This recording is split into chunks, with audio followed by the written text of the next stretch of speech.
नमस्कार बच्चों। आज हम पढ़ रहे हैं उपसर्ग और प्रत्यय।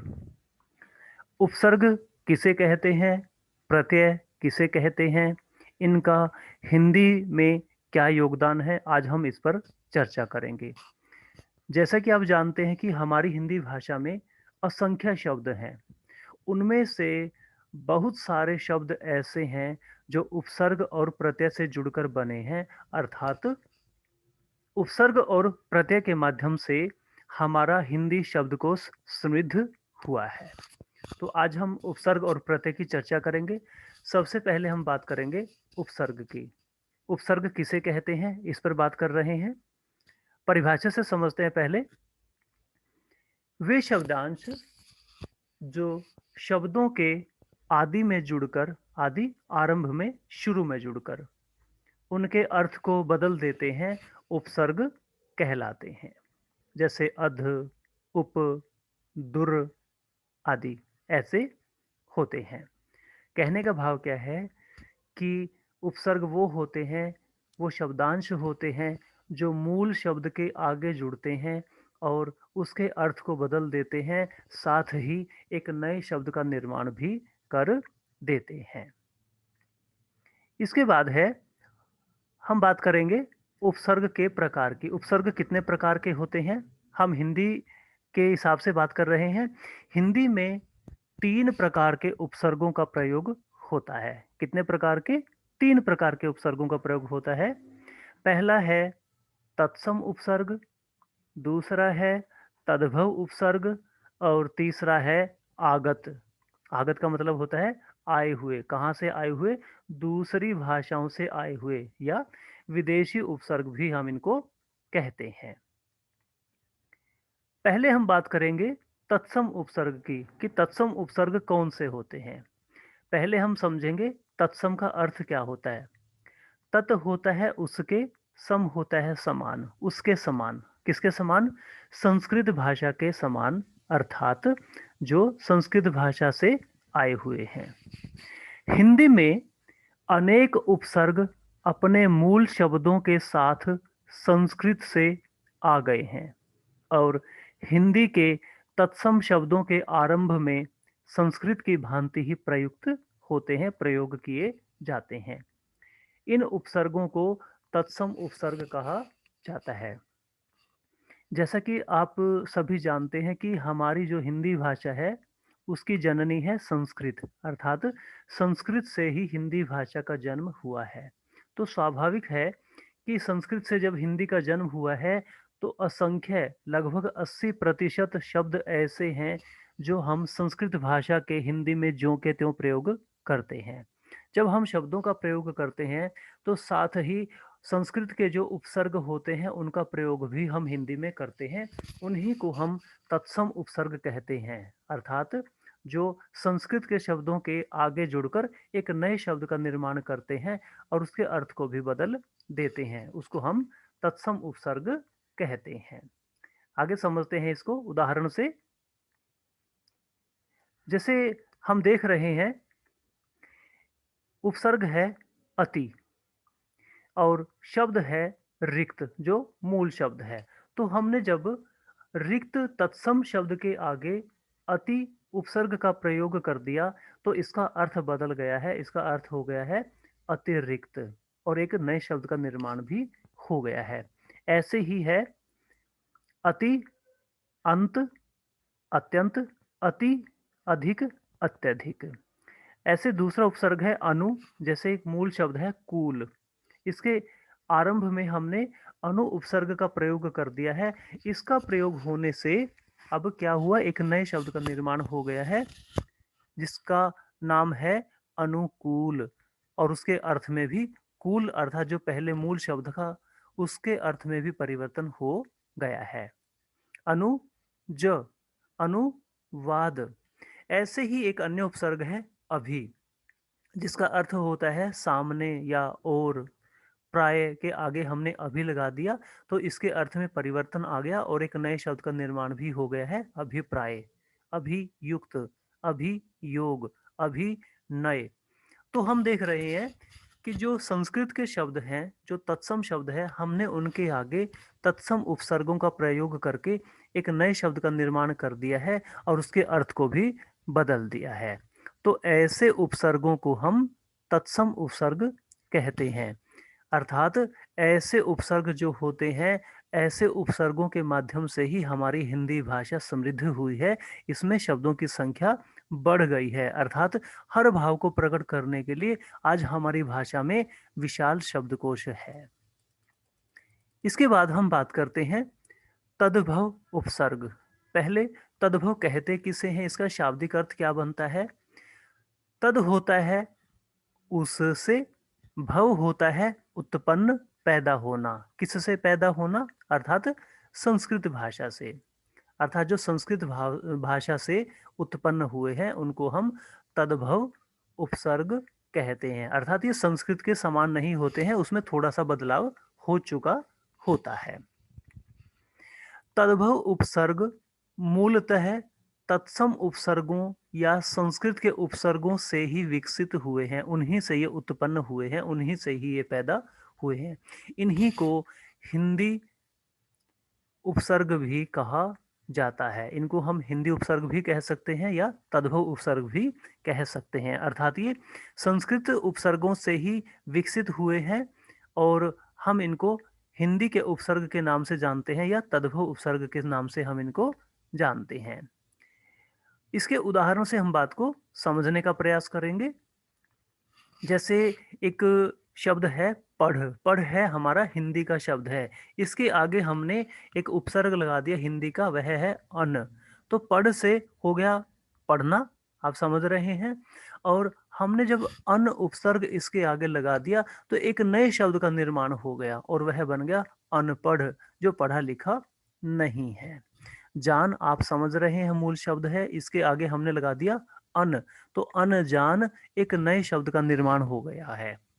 ऐसे ही अनहोनी, अछूत, तो हमने छूत के आगे अ उपसर्ग का प्रयोग करके एक नए शब्द का निर्माण कर लिया है। थाह अथाह हमने बना लिया है। ऐसे ही है गुण। गुण के आगे हमने लगा दिया ओ, अवगुण, अर्थात गुण से रहित है जो। अवघट, अवसर। ऐसे ही है नि उपसर्ग, निहत्था, निकम्मा, निपूता, निगोड़ा। तो ऐसे हमने देखा कि नए शब्दों का निर्माण हो चुका है उपसर्गों के माध्यम से। अर्थात ये हिंदी के शब्द हैं और हमने इनके आगे हिंदी के ही उपसर्गों का प्रयोग करके नए शब्द का निर्माण कर लिया है। तो हम इनको कहेंगे तद्भव उपसर्ग। इसके बाद है कुछ उपसर्ग ऐसे हैं जो हमारी हिंदी या संस्कृत के नहीं हैं, अपितु वो विदेशी भाषाओं से आए हैं।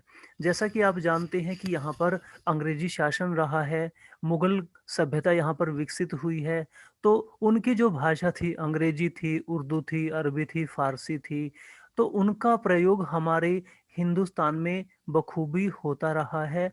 उनके यहाँ रहने से उनकी भाषा के अनेक शब्द हमारी हिंदी भाषा में प्रयोग होते रहे हैं, आज भी हो रहे हैं।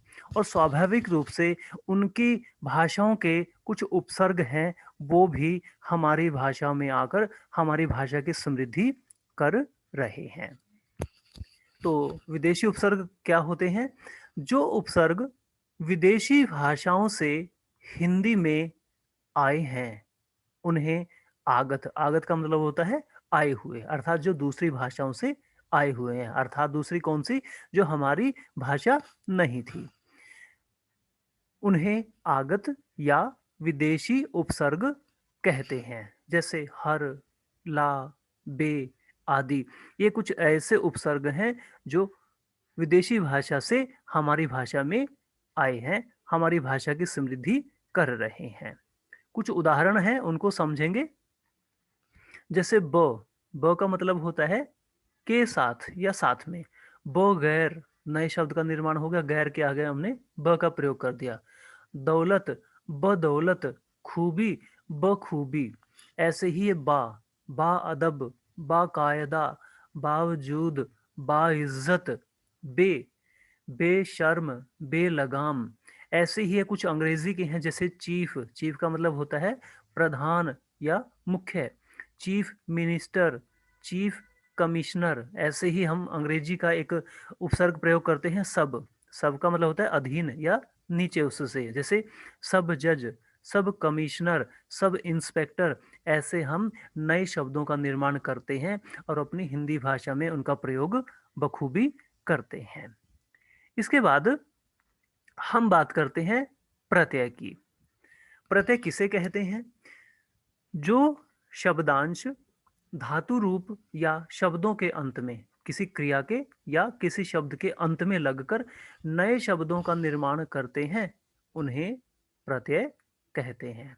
अब आप अंतर समझ गए होंगे कि उपसर्ग और प्रत्यय में अंतर क्या होता है। उपसर्ग होते हैं वो किसी मूल शब्द के आरंभ में जुड़ते हैं और एक नए शब्द का निर्माण करते हैं, एक नया शब्द बना देते हैं, उसके पुराने अर्थ को वो बदलकर नया अर्थ उसमें स्थापित कर देते हैं। लेकिन जो प्रत्यय होते हैं वे किसी शब्द के बाद में जुड़ते हैं, अंत में जुड़ते हैं और एक नए शब्द का निर्माण करते हैं, उसके अर्थ में परिवर्तन ला देते हैं। जैसे इया, वाला, आवट, आन, अंत आदि, ये कुछ प्रत्यय हैं हमारे।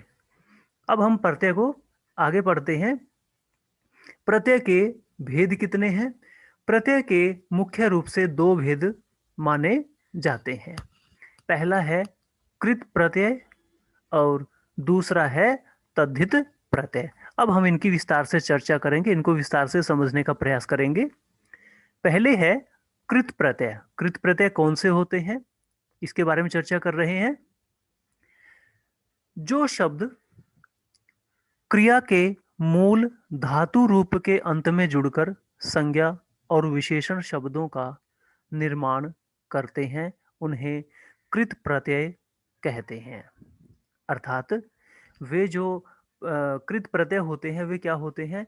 वो धातु रूप के अंत में जुड़ते हैं। धातु का मतलब होता है क्रिया का मूल रूप। क्रिया के मूल रूप के बाद में वो जुड़ते हैं और उस क्रिया शब्द से वो संज्ञा या विशेषण शब्द बना देते हैं। अर्थात वो प्रत्यय लगने के बाद अब वो क्रिया रूप नहीं रहता है, वो संज्ञा या विशेषण के रूप में प्रयोग होना शुरू हो जाता है। इनको हम कृत प्रत्यय कहते हैं। जैसे थक, आवट, थकावट। अब थक क्या है? थक तो थकना एक क्रिया होती है, अर्थात ये क्रिया का मूल रूप है, धातु है। आवट प्रत्यय लगा देने से एक नया शब्द बन गया थकावट। ऐसे ही है लिख, लिख के आगे हमने क्या किया? आई प्रत्यय का प्रयोग कर दिया और एक नए शब्द का निर्माण कर दिया, वह हो गया है लिखाई। अब हम अन्य उदाहरणों से समझेंगे बात को। जैसे एक धातु रूप है, वह है पी। अब आपको यह समझना होगा कि धातु में और क्रिया में क्या अंतर होता है। धातु क्रिया का ही मूल रूप होता है, अर्थात क्रिया का वह रूप जिसका और छोटा रूप नहीं हो सकता है, सबसे छोटा रूप होता है। उसी से आगे प्रयोग के आधार पर क्रिया के अन्य रूप बनते हैं। अब जैसे पी है, खा है, ला, जा। जैसा कि आपने पहले पढ़ा था कि हम धातु की पहचान कैसे करते हैं, उसके आगे हम तू का प्रयोग करते हैं। तू पी, तू भूल, तू घूम, तू खा, तू ला, तू पा। अब जैसे तू पढ़, अब पढ़ है, पढ़ जो धातु रूप है अर्थात क्रिया का जो मूल रूप है, मुख्य रूप है, इसको और छोटा नहीं किया जा सकता है। इसी पढ़ से हम आगे अनेक शब्दों का निर्माण करते हैं, क्रिया रूपों का निर्माण करते हैं। जैसे पढ़ से पढ़ा, पढ़ूंगा, पढ़ना, पढ़ाई, अनेक रूप उसके बनते हैं। तो यहाँ पर कृत प्रत्यय में हम यही बात कर रहे हैं कि जो कृत प्रत्यय होते हैं वो क्रिया के मूल रूप अर्थात धातु के बाद में ही जुड़कर नए शब्द का निर्माण करते हैं। अब जैसे देखिए पी है, पी है, पी से हम जैसे क्रिया बनाते हैं पीना, भूल से भूलना, घूम से घूमना, हम क्रिया रूप बना लेते हैं। तो इसका मूल रूप क्या हो गया? इसकी धातु रूप क्या है? पी। पी से हमने क्या किया? पी के बाद में हमने एक प्रत्यय जोड़ दिया अक्कड़, तो इसका एक नया शब्द बन गया पियक्कड़। भूल भुलक्कड़, घूम घुमक्कड़। तो अक्कड़ प्रत्यय हमने प्रयोग किया है किसके साथ? पी, भूल और घूम के साथ जो धातु रूप है। इसके बाद है जैसे कमा, खा, उड़ा, बड़ा ऊ है, ये प्रत्यय प्रयोग कर रहे हैं हम। कमाऊ, खाऊ, उड़ाऊ। ऐसे खा ना खाना, गा ना गाना, बिछा जमाना, बिछौना। तो ऐसे हम क्या करते हैं, क्रिया के मूल रूप अर्थात धातु के साथ हम प्रत्ययों का प्रयोग करते हैं। इनको हम कृत प्रत्यय कहते हैं और इनके माध्यम से हम नए शब्दों का निर्माण करते हैं। नए शब्द कौन से होते हैं? वो संज्ञा या विशेषण शब्द बन जाते हैं, वो तब क्रिया नहीं रह जाते हैं। इसके बाद है जी तद्धित प्रत्यय। तद्धित प्रत्यय किसे कहते हैं? पहले में आपने क्या देखा कि क्रिया के बाद में वो जुड़ते हैं। अब इसमें अंतर क्या है? तद्धित प्रत्यय किसे कहते हैं? जो प्रत्यय संज्ञा, सर्वनाम, विशेषण या अव्यय के अंत में जुड़कर उनके अर्थ में विशेषता लाते हैं, उन्हें तद्धित प्रत्यय कहते हैं। पहले में क्या था? कृत प्रत्यय में क्या था कि वो क्रिया के साथ जुड़ते थे, क्रिया के मूल रूप धातु के साथ वो जुड़ते थे और एक नए शब्द का निर्माण कर देते थे, अर्थात उसके अर्थ में विशेषता ला देते थे। इसमें क्या है, ये क्रिया के साथ नहीं जुड़ते हैं। कोई संज्ञा शब्द है, विशेषण शब्द है या सर्वनाम शब्द है या अव्यय शब्द है, उसके अंत में जुड़ते हैं और उसके अर्थ में विशेषता ला देते हैं। जैसे महान, महान है, ये संज्ञा शब्द नहीं है, धातु रूप नहीं है, तो हमने इसके अंत में क्या जोड़ दिया? ता प्रत्यय। तो इसका बन गया महानता। सौदा, चित्र, पशु, इसके बाद में हमने क्या जोड़ दिया? सौदा के साथ घर, सौदागर बन गया। चित्र के अंत में हमने क्या जोड़ दिया? कार, तो इसका बन गया चित्रकार। पशु के अंत में हमने क्या जोड़ दिया? प्रत्यय त्व। तो एक नया शब्द का निर्माण हो गया, एक अर्थ में विशेषता आ गई है, वह बन गया पशुत्व। तो इसको हम कहते हैं तद्धित प्रत्यय। अब हम इनको अन्य उदाहरणों से समझने का प्रयास करते हैं। जैसे पहला है संज्ञा से संज्ञा बनाने वाले प्रत्यय। जैसे एक मूल शब्द है डिब्बा या खाट, उसके अंत में हमने प्रत्यय जोड़ दिया इया, तो क्या बन गया? डिब्बा से इया जोड़ने से डिबिया। खाट के अंत में इया प्रत्यय लगाने से बन गया खटिया। तो इनसे हमने क्या किया? जैसे डिब्बा है, खाट है, ये क्या है? ये संज्ञा शब्द है। तो जब प्रत्यय हमने जोड़ दिया, एक नए शब्द का निर्माण हो गया, तब भी वह संज्ञा ही बन चुके हैं। डिबिया है, खटिया है, ये किसी के नाम है जिनको हम संज्ञा के नाम से पहचानते हैं। विशेषण से संज्ञा बनाने वाले प्रत्यय, कुछ विशेषण शब्द होते हैं, जब हम उनके साथ कुछ प्रत्यय जोड़ देते हैं तो वो विशेषण नहीं रह जाते हैं, वो संज्ञा बन जाते हैं। जैसे देखिए एक शब्द है सुंदर। सुंदर क्या होता है? सुंदर एक विशेषण शब्द है। जैसे हम कहते हैं सुंदर व्यक्ति, तो व्यक्ति की विशेषता क्या है? कि वह सुंदर है। व्यक्ति क्या कहलाएगा? विशेष्य। तो जो सुंदर है वह विशेषण शब्द है। हमने इसके अंत में प्रत्यय का प्रयोग किया है ता का, बाद में क्या जोड़ा हमने? ता, तो बन गया सुंदरता। अब सुंदरता है, यह भाववाचक संज्ञा बन चुकी है। सुंदर क्या था? सुंदर विशेषण था, प्रत्यय जुड़ने के बाद नया शब्द बन गया, अब ये बन गया भाववाचक संज्ञा। योग्य से योग्यता। ऐसे ही मीठा से आस प्रत्यय जोड़ने से मिठास, खट्टा से खटास। ऐसे ही हम देख रहे हैं कि विशेषण से हमने संज्ञा शब्दों का निर्माण कर लिया है, तो हम इनको कहते हैं तद्धित प्रत्यय। ऐसे ही हम संज्ञा शब्दों के साथ प्रत्यय जोड़ने से विशेषण शब्दों का निर्माण भी करते हैं। जैसे एक शब्द है भूख, प्यास, ये क्या है? संज्ञा शब्द है। हमने इनके साथ जोड़ दिया आ प्रत्यय। अब भूख से भूखा, अब भूखा क्या बन गया? भूखा विशेषण बन गया। जैसे हम कहते हैं भूखा जानवर, भूखा लड़का, तो लड़के की विशेषता क्या है? कि वह भूखा है। तो हमने क्या किया? प्रत्यय जोड़ने से संज्ञा शब्दों के साथ तो हमने विशेषण शब्दों का निर्माण कर लिया है। जहर के साथ हमने ईला प्रत्यय जोड़ दिया तो बन गया जहरीला। जहरीला सांप, जैसे सांप की विशेषता क्या है, वह जहरीला है। तो हमने क्या किया, संज्ञा से विशेषण शब्दों का निर्माण कर लिया। तो हमने देखा कि तद्धित प्रत्यय में हमने संज्ञा या सर्वनाम या अव्यय या विशेषण शब्दों के साथ प्रत्यय का प्रयोग किया और हमने उसके अर्थ में परिवर्तन ला दिया। जबकि हमने देखा कि कृत प्रत्यय में ऐसा नहीं होता है। कृत प्रत्यय में धातु के साथ ही हम प्रत्यय का प्रयोग करते हैं। तो दोनों में यह अंतर होता है और निश्चित रूप से हमें यह बात समझ में आ गई है।